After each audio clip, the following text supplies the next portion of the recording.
What stands between Africa's current prostrate condition and a future of prosperity and abundance for its long-suffering populations? One word: knowledge. If Africa is to become a continent that offers the best life for humans, it must become a knowledge society immediately. This is what I have called Africa's knowledge imperative. Our universities must reduce emphasis on producing manpower for running our civil society, our economy, and our political institutions. They should be dedicated mainly to knowledge production.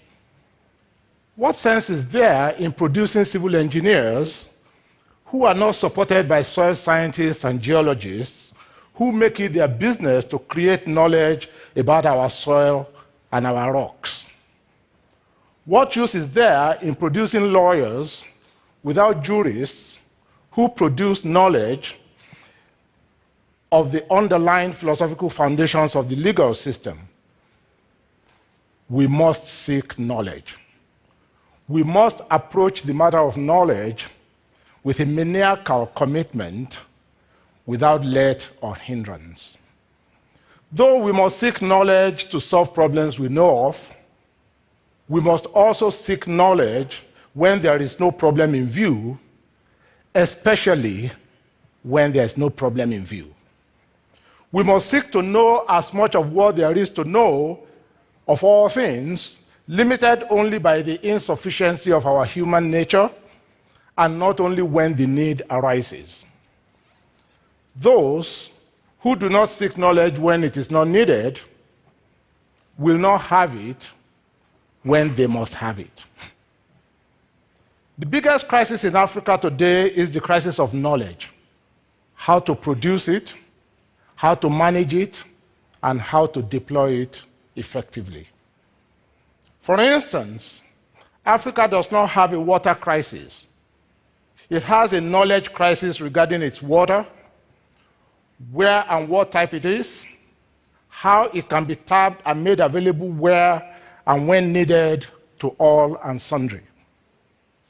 How does a continent that is home to some of the largest bodies of water in the world, the Nile, the Niger, the Congo, the Zambezi, and the Orange rivers, be said to have a water crisis, including in countries where those rivers are?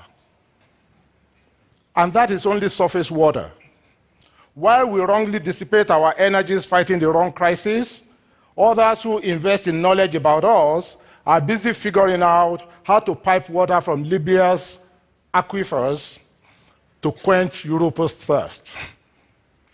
Such is our knowledge of our water resources that many of our countries have given up on making potable water a routine presence in the lives of Africans, rich or poor, high and low, rural and urban. We eagerly accept what the merchants of misery in the Global African Studies Safari Professoriate and their aid-addled, autonomy-fearing African minions in government, universities, and civil society tell us regarding how nature has been too stinting towards Africa when it comes to the distribution of water resources in the world. We are content to run our cities and rural dwellings alike on boreholes. How does one run metropolises on boreholes and wells? Does Africa have a food crisis? Again, the answer is no. It is yet another knowledge crisis regarding Africa's agricultural resources, what and where they are, and how they can be best managed to make Africans live more lives that are worth living. Otherwise, how does one explain the fact that geography puts a source of the River Nile in Ethiopia and its people cannot have water for their lives? And the same geography puts California in the desert, but it is a breadbasket. The difference, obviously, is not geography. It is knowledge. Colorado's aquifers grow California's pistachios. Why can't Libya's aquifers grow sorghum in northern Nigeria? Why does Nigeria not aspire to feed the world, not just itself? If Africa's land is so poor, as we are often told, why are outsiders from the United Arab Emirates all the way to South Korea buying up vast acreages of our land to grow food, no less, to feed their people in lands that are truly more geographically stinting?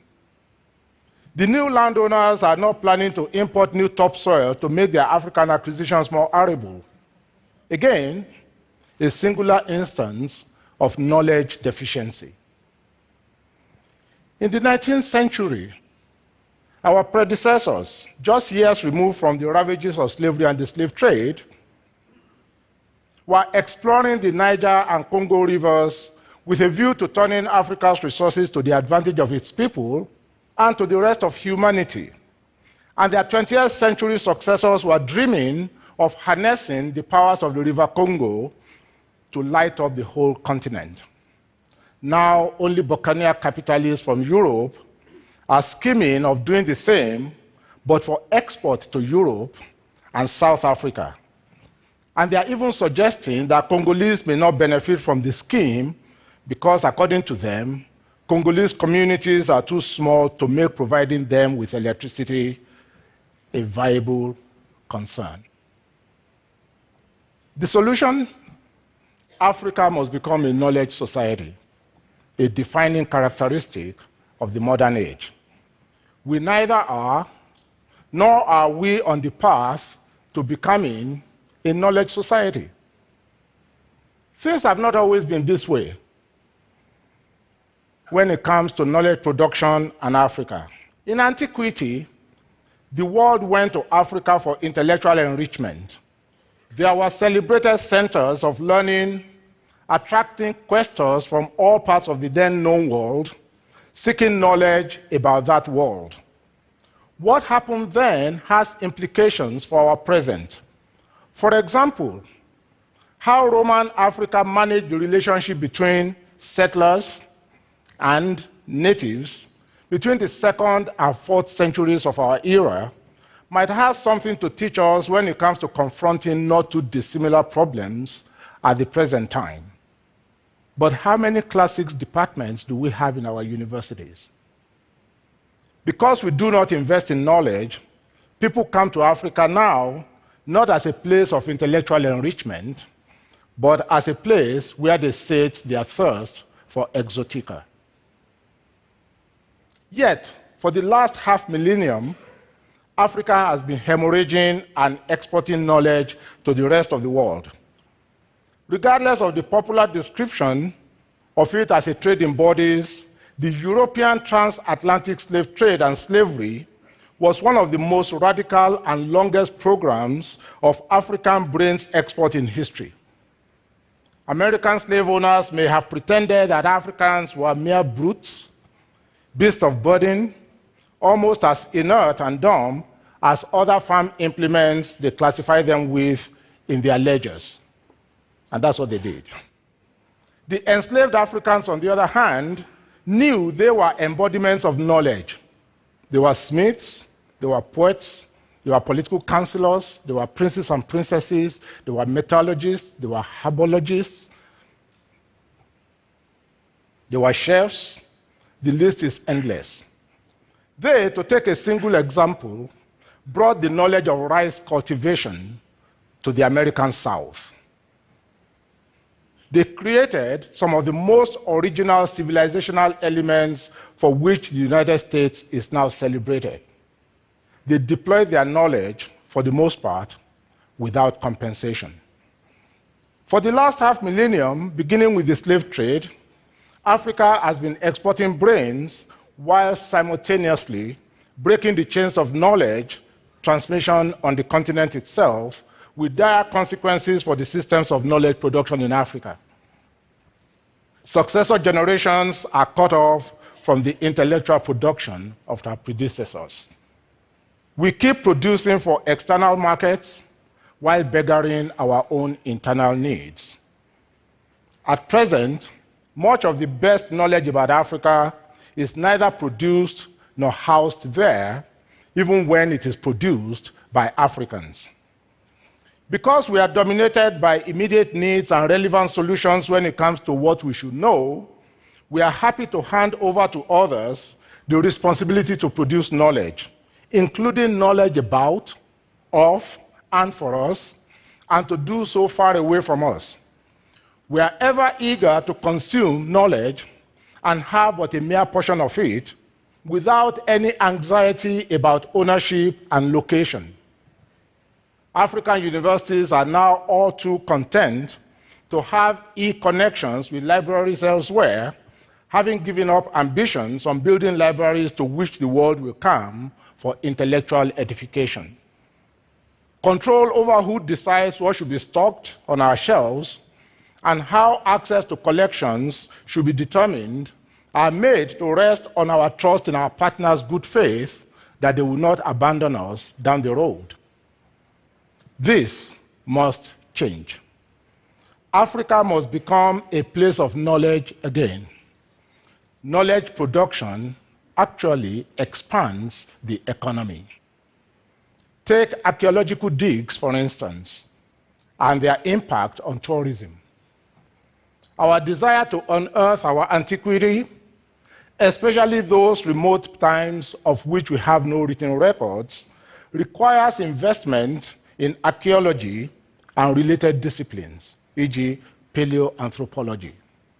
Yet, although it is our past we seek to know, by sheer serendipity, archaeology may shed light on the global human experience and yield economic payoffs that were no part of the original reasons for digging. We must find a way to make knowledge and its production sexy and rewarding. Rewarding not in the crass sense of money-making, but in terms of making it worthwhile to indulge in the pursuit of knowledge, support the existence of knowledge-producing groups and intellectuals, ensuring that the continent becomes the immediate locus of knowledge production, distribution, and consumption, and that instead of having its depositories beyond Africa's boundaries, people once more come from the rest of the world, even if in virtual space, to learn from us. All this we do as custodians on behalf of common humanity. Creating a knowledge society in Africa, for me, would be one way to celebrate and simultaneously enhance diversity by infinitely enriching it with material and additional artifacts, artifacts that we furnish by our strivings in the knowledge field. Thank you very much.